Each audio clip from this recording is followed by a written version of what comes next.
আচ্ছা মা, তোমরা কি ছোটবেলায় আমাকে কখনো কারোর সাথে বিয়ে দিয়েছিলে? তোর ছোটবেলায় এরকম একটা মেয়ের সাথে আমরা বিয়ে দিয়েছিলাম। আমার বান্ধবী মেয়ে ছিল, তোর বাবার টাকা হওয়ার পর থেকে যোগাযোগ বন্ধ করে দিয়েছি। তার মানে তোমরা সত্যি আমার বিয়ে করিয়েছিলে? আপনারা আমার মারে সাইডা দেন, আমরা আপনাকে সব টাকা পরিশোধ করে দিব।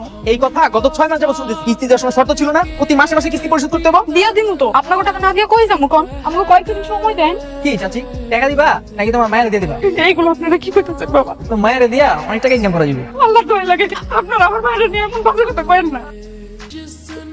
কি ব্যাপার, আপনারা ওনাকে এরকম বেঁধে রেখেছেন কেন? এতগুলো মানুষের সামনে একটা মানুষের এরকম বাধা, আপনারা কি তামাশা দেখছেন এখানে? শোনেন হিরো, কিস্তির টাকা দিতে পারতেছে না তাই বেঁধে রাখছি। টাকা না পাওয়া একজন মানুষকে এরকম ভাবে বেঁধে রেখেছেন? আপনারা কি মানুষ না জানোয়ার? হিরো ভদ্র হবে, ঠিক আছে? কত টাকা পান ওনার কাছে? 30,000 টাকা। ওনারই তো বলছিলাম টাকা দিতে না পারলে ওনার মেয়েকে দিতে। পতিতালয় ভিত্তি করলে ভালো টাকা পাওয়া যাবে।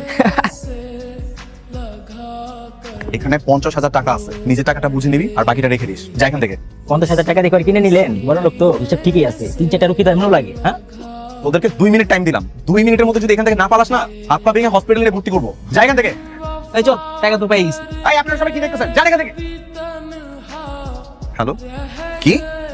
ঠিক আছে, আমি এখন আসছি, চলো। এই যে শুনতাছেন, একটু খারাপ না?